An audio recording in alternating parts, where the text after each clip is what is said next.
আসসালামু আলাইকুম। কেমন আছেন আপনারা? কি পাট এটা? তুষা পাট। তুষা পাটের দাম কেমন? সোনালী আঁশ।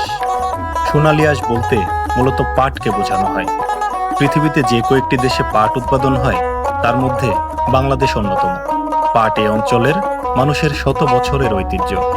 পাট থেকে বিভিন্ন পণ্য তৈরি করা যায়, যেমন দড়ি, বস্তা, সুতা, কাপড় ইত্যাদি। প্রিয় বন্ধুরা, আমরা এই মুহূর্তে আছি জামালপুর জেলার ইসলামপুর উপজেলার হাড়গিলা বাদে। ভাতকে কেন্দ্র করে গড়ে ওঠা এই জনপদ গ্রাম বাংলার চিরচেনা রূপে ধরা দিয়েছে। কেউ ব্যস্ত পাট কাটাই, কেউ পাট ধোয়াতে, আবার কেউ নানাবিধ কৃষিপণ্য ঘরে তোলায় ব্যস্ত। 4,000 টাকা। গতবারের থেকে কি দাম বেশি না কম? ফলন কেমন হয়েছে এবার?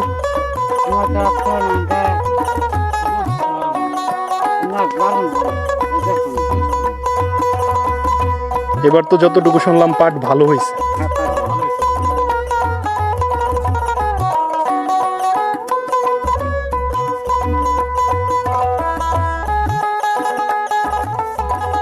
পাট, আখ, ধানের পাশাপাশি মরিচের চাষ হয় প্রচুর পরিমাণে।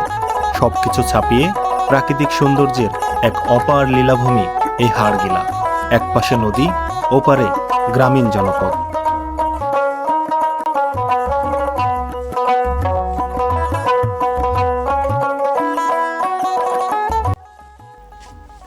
স্থানীয়দের ভাষ্যমতে একসময় এখানে ছিল শিক্ষা প্রতিষ্ঠান, হাসপাতাল সহ অনেক কিছু।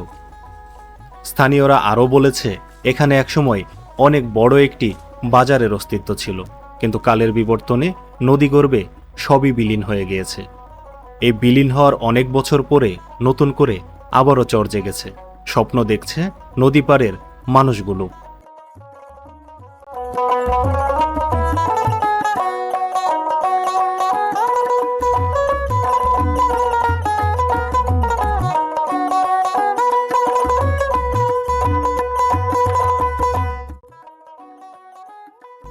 আশেপাশের অন্য গ্রামগুলোর থেকে হাড়গিলা কিছুটা প্রাচীন জনপদ।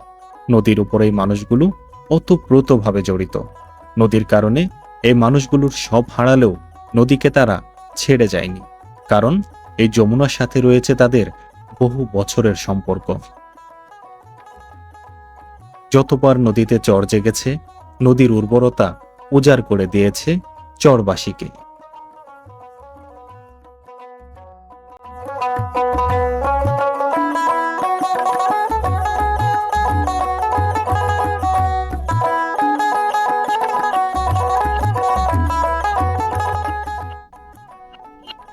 কৃষি প্রধান এই জনপদের মানুষ কৃষির উপর পুরোপুরি নির্ভরশীল।